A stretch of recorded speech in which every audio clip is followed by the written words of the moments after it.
So let's talk about the love of a mother. There's 3 things I've noticed about love. And it's the heart of God, agape love, true love, loving the unlovable. The second one, the heart of a home, the mother that loves and raises her children. And the third is the hearth of a fireplace, that fiery, burning agape love on the heart that dwells within a woman for love, nurturing, caring, and guidance of her family. In Proverbs 31:28-29, her children call her blessed.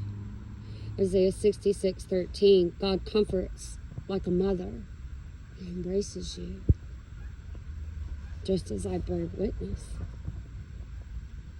Luke 2:51, Mary treasured Jesus' words in her heart. Proverbs 1:8, don't forsake mother's teaching. A mother's wisdom, the heart of a mother, strength, nurturing, and a deep, lasting impact she has, mirroring God's own tender care, emphasizing diligence, love, and teaching truth. That's why Jesus was drawn to the women, because they had the mirror of how his Father is, how they're willing to listen, direct, guide with care, and even when disobedient, it's nothing like the heart of a mother. You see, understanding is,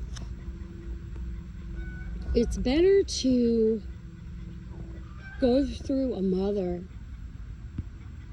because the mother's heart is just unfathomable.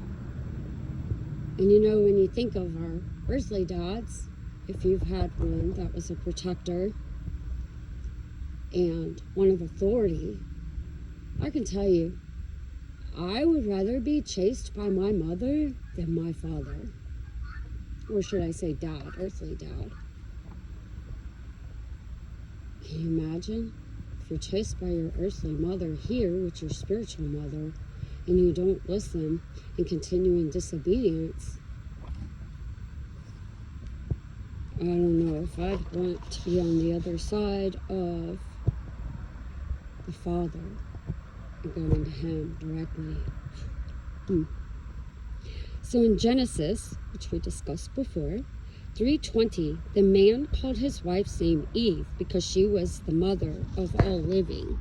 Mother of all living, the word Eve, in Strong's 23:32, think of a mirror, 2332.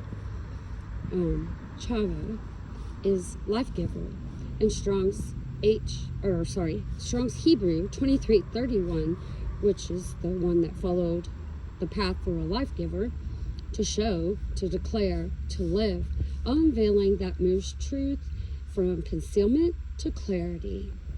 Revelation that demands a response, humility, worship, and obedience.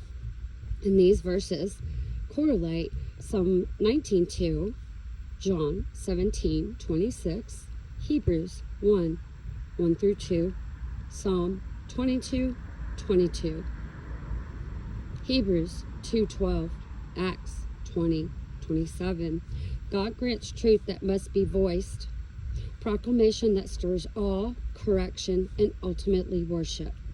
God's mandate, we all have a date, to be fruitful and multiply endures despite the curse.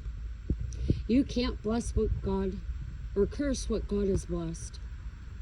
It's impossible, because God's ruling overrules man's, especially if it's not in his alignment. Womanhood, Eve, the heart of messianic hope.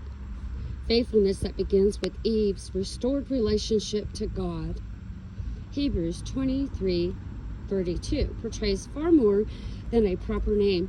It encapsulates the origin of man's life, the gravity of sin, and the dawning of redemption. Eve's legacy calls every generation to embrace God's grace, uphold the sanctity of life, and anticipate the final victory promised in Genesis and fulfilled in Jesus Christ. It's just now being unveiled. The light of life. So light, 54:57, fire, light, firelight, was made fireflies to shine or to make manifest, especially by rays of sunshine. Luminous, daylight.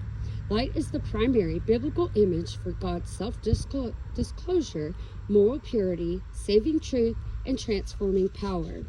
Whenever light appears, darkness is either dispelled or exposed, and a decisive movement towards life and righteousness is implied. The verses, 1 Timothy 6:16, 1 John 1:5, 1 Corinthians 4:6, and Colossians 1:12-13. So in light, the word life in Strong's 2222, Zoe, alive, living, life, lifetime, live life. You know, they said the Hebrew women were lively, full of life. Life above, the epithet of Jesus, the act of genuine neighborly kindness, is living above mere bodily, flesh-driven existence. Hello, the beastly nature. Stop looking at the world. Seek it from God and His wisdom. This is spiritual. It's not physical. Y'all get out of the physical world. You either have a heart after God and you or have the light of life, or you are a beast by nature.